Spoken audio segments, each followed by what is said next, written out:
déjà, il faut savoir qu'on a eu vent qu'il y avait un programme qui s'appelle Mediafrique, qui est dirigé par le CONIA, le Conseil international de l'intelligence artificielle, qui est basé à Lomé. Et ce programme a déjà été mis en œuvre au Togo et en Côte d'Ivoire. En Côte d'Ivoire, c'est 200 journalistes et techniciens qui ont été formés à l'intelligence artificielle. Donc vous imaginez que nous, en tant que Sénégalais, tout de suite, on a eu un intérêt à ce que ce même programme vienne également au Sénégal. Et donc c'est ce qui justifie qu'après des discussions, on a décidé d'organiser ça pour un total de 130 journalistes et techniciens de l'information du Sénégal. L'objectif c'est quoi? C'est d'abord de mieux connaître ce qu'est l'intelligence artificielle. Parce qu'on en entend parler, c'est des concepts qui sont là. Et malheureusement, si on ne les connaît pas bien, on ne peut pas les apprivoiser pour pouvoir les utiliser dans le cadre de notre travail.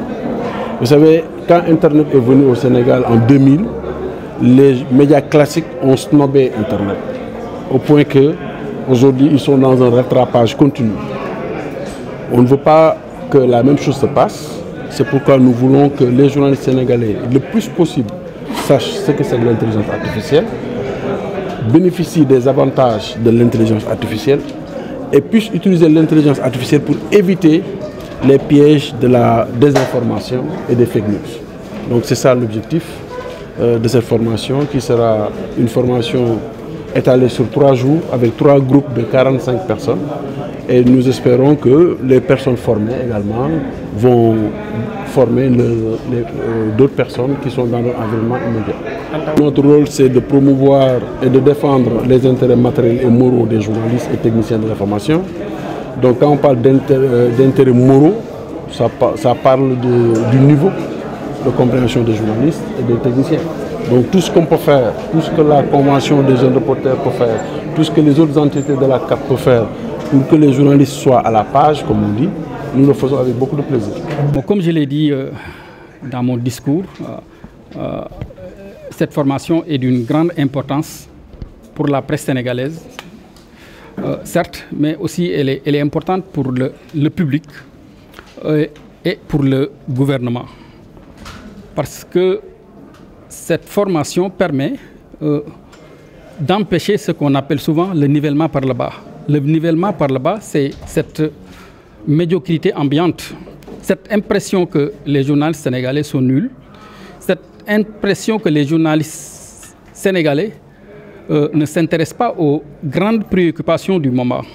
Donc, cette initiative du SYNPICS vient vraiment à son heure parce qu'elle permet d'améliorer un certain nombre de choses. Et c'est important. Le gouvernement, en ce qui le concerne, moi, en ma qualité de directeur général du Bureau d'information et de communication du gouvernement, notre rôle, c'est de faire de telle sorte que l'information soit disponible. Parce qu'on ne peut pas parler d'intelligence artificielle quand les données ne sont pas disponibles. Il y a l'intelligence artificielle, mais avant l'intelligence artificielle, il y a l'intelligence tout court. C'est-à-dire qu'il faut des données qui sont disponibles, il faut aussi des informations qui soient vraiment disponibles pour que l'intelligence artificielle joue vraiment son rôle. Donc nous allons jouer notre rôle pleinement pour que les journalistes aient l'information. Et cela empêche aussi un certain nombre de dysfonctionnements.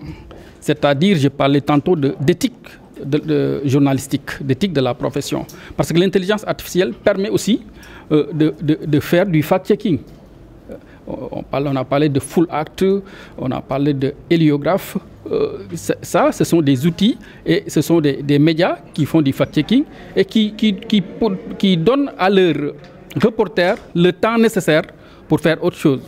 Parce qu'on reproche aussi aux journalistes d'être trop aériens, de ne pas entrer en profondeur dans certains nombre de sujets. Donc ça aussi, cette formation participe à vraiment écarter ces préjugés. Souvent, c'est ceux qui le disent réellement et que ça existe. Donc c'est très important, même s'il y a des effets pervers quand même. Parce que l'intelligence artificielle aussi elle n'est pas parfaite. Souvent, certains disent même que j'ai lu récemment un article, on a mis les rendez-vous manqués de l'intelligence artificielle. Cela veut dire que l'intelligence artificielle aussi a ses défauts et elle peut même causer d'énormes problèmes. Donc il faut y aller aussi avec beaucoup de prudence, avec beaucoup de sérieux, parce que l'intelligence artificielle est importante, mais l'intelligence humaine aussi doit être... C'est une aide à la décision, mais ce n'est pas des machines qui décident à notre place. Ça aussi, il faut qu'on le sache. Surtout au niveau de l'Afrique, les gens, quand ils commencent à faire une chose, ils peuvent y aller très vite, avec beaucoup de passion, avec beaucoup de fougue, ce qui peut altérer même peut-être une société africaine déjà trop fragilisée. Bon, moi, mon principe est qu'il faut donner de l'information. Parce que quand il y a le vide informationnel, tout le monde s'y engouffre pour faire des interprétations ou pour dissimuler ou pour des fake news, distiller des fake news et autres. Donc il faut informer. Je pense que la meilleure manière de lutter contre la désinformation, la meilleure manière de faire du fact-checking, c'est de donner l'information. L'information doit être disponible dans la mesure où il n'y a pas grand-chose à cacher. Ce sont des informations souvent officielles. Si le gouvernement juge nécessaire qu'une telle information est officielle, ça doit être capable d'être connu du grand public. D'être connu du grand public, parce que c'est le grand public qui est la raison d'être des gouvernants. Ils sont là pour ça. Donc, à côté de l'intelligence artificielle, il y a le fact-checking. Les gens font du fact-checking même avant l'intelligence artificielle. Et je le dis souvent, l'essence même du journalisme, c'est vraiment la vérification de l'information. La vérification de l'information, c'est l'essence du journalisme. C'est notre raison de vivre. Donc, les gens commençaient à vérifier l'information, à faire de la triangulation, avant même qu'on parle de fact-checking, qui est un mot un peu à la mode. Donc, il faut vérifier l'information. Il faut prendre le temps nécessaire pour vérifier l'information. Donc, c'est pourquoi les outils comme l'intelligence artificielle peuvent aider à cela et qu'on doit se l'approprier et l'encadrer de manière éthique pour ne pas créer d'autres problèmes. Parce qu'il y a aussi des problèmes. Il y a souvent certains parlent de perte d'emploi et autres. Parce que si les machines font tout, les humains ils risquent de chômer. Mais il faut y aller avec mesure et avec beaucoup d'intelligence et ça peut aller.